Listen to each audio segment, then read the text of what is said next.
make a long story short, we had a meeting, the chain of events that had happened. So, nag-meeting po tayo, nakipag-meeting po ako kay Presidente nung Tuesday. And I raised the alarm about the People's Initiative. He was very gracious enough to meet with me, and we discussed how we can diffuse the situation. In fairness to the President, hindi niya po alam yung People's Initiative language was to diminish the powers of the Senate. And after that, he asked me to meet with the Speaker. We met with the Speaker. I met with him on Tuesday evening, after which we had the lively and vigorous debate on the issue. And we all decided to meet with the President once again at 3 p.m. in Malacanang last Thursday. In that meeting, we were there early, so we met together with Senator Lauren Legarda. Kasama po namin si Congressman Sandro Marcos, Sap Anton Lagdameo, and the Speaker and myself. In that meeting, we discussed the scenarios. And of course, I defended the position of the Senate na talagang malabo yan kasi as far as we're concerned, their plan is unconstitutional because we are a bicameral system of government. Kaya, nung pagkita po natin kay Presidente,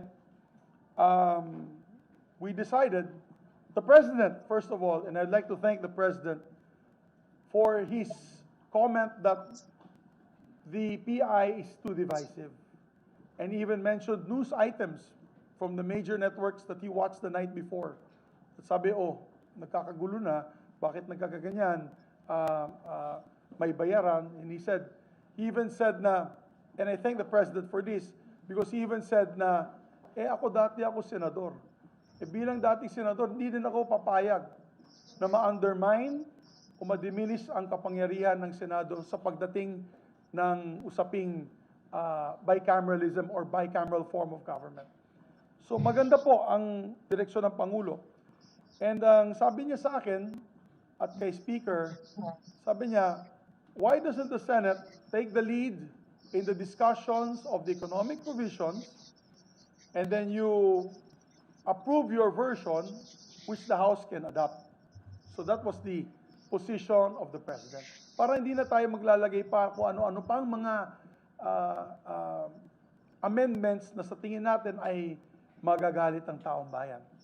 So, that was quite clear in the meeting, and that's why in the Van de Honor, medyo smiling na po kami ng Speaker of the House at ang Presidente ng Senado because we were able to resolve that very big issue. That night, nag-meeting po kami with the senators. We had about 14 senators that met that night, and we discussed the possibilities. Nakuha ko naman po yung full support ng majority members of the Senate. We were also there. We also had a member of the minority there, Senator Rizzo Ontiveros. And of course, we said to her that we know their position, we will respect their position, but I'm being transparent. As the Senate President, I want to be transparent that these discussions will be taking place once the Senate presumes on January 22.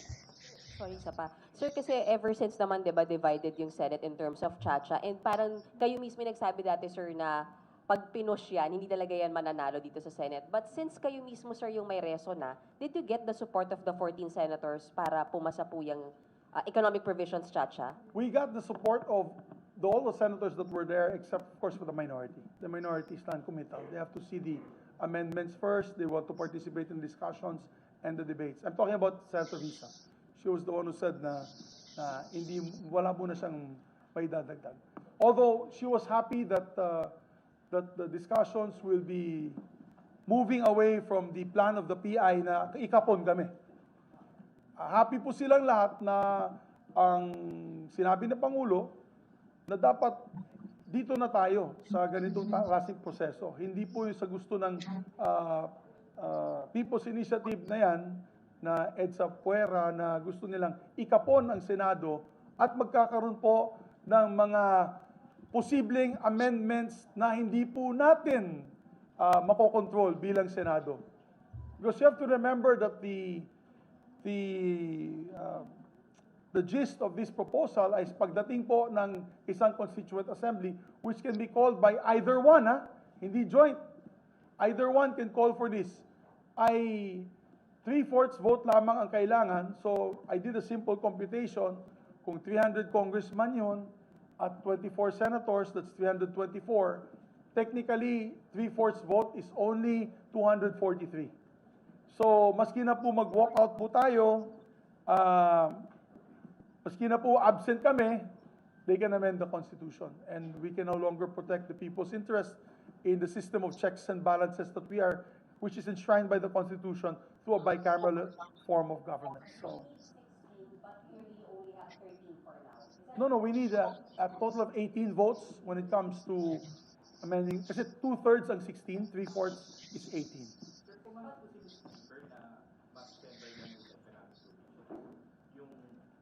Well, ang binabanggit niya palagi dyan lang naman siya gustong mag-amend dahil sa economic provisions. According to him, officially in front of me. I don't want to put any words in the speaker's mouth.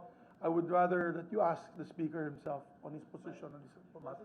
Clear na he's speaking for the 300 members of the House of Representatives during their meeting. Nandun din naman si Sandro. So Sandro is a senior deputy majority floor leader. And I believe the message was loud and clear. I hope that the message was loud and clear. Sir, So, SP, isundan ko lang yung kay Marlon. During that meeting, was there a commitment given by Speaker Romualdez na they will not support in any other way yung PI? Because according to Pirma, they are working on the PI, in coordination with Congress. I no longer want to fight with my colleagues in Congress. 1 week po ako hindi nakakatulog. Kaya hindi rin ako nakakasagot sa inyo dahil may inaayos po tayong gusot, and we were able to get consensus from everyone, including the President. I think those questions about the Speaker should be asked to the Speaker. Was there how can you guard the eventual proposal of other members of, for example, Senate, with respect to, kasi sabi niyo nga po economic provision lang, pero syempre independent minded naman ng mga senators, and some really want some political amendments. Well, ang mangyayari dyan, my dear colleagues, when discussions on, for example, if you see the resolution that we will file today, nakapirma na kaming tatlo, if you see the resolution that we file today, it's limited to yung amendments to public services, as well as education, and as well as advertising. We got the guide from the President. I hope that the President will not be upset if I share this information. Pero si President mismo, ayaw niya ng lupa na ibigay sa foreigners. Siya mismo nagsabi, malabo yun. He said that, and I quote the President, this will give us problems in our housing program. It will increase tax rates, and it will increase prices of land in the Philippines.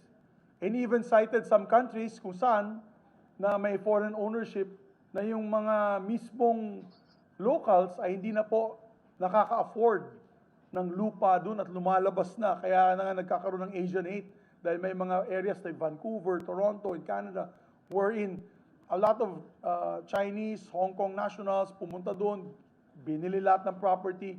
Yung mga Canadians na original na lumalabas na, hindi na nila ma-afford yung lupa tsaka apartments doon sa mga lugar na yun. So we like to thank the President for that, because we are one in the Senate also not to agree on foreign land ownership. So maganda, meron po siyang direksyon na sinabi, keep away land, from ownership.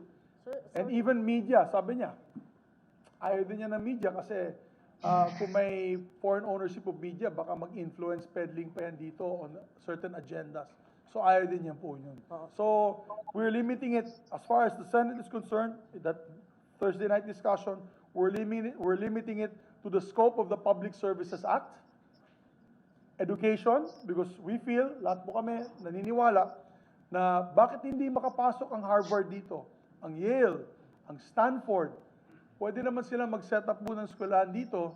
They do it in Singapore, they do it in other countries, so we should allow them para ang tumaas naman ang dekalidad ng ating edukasyon.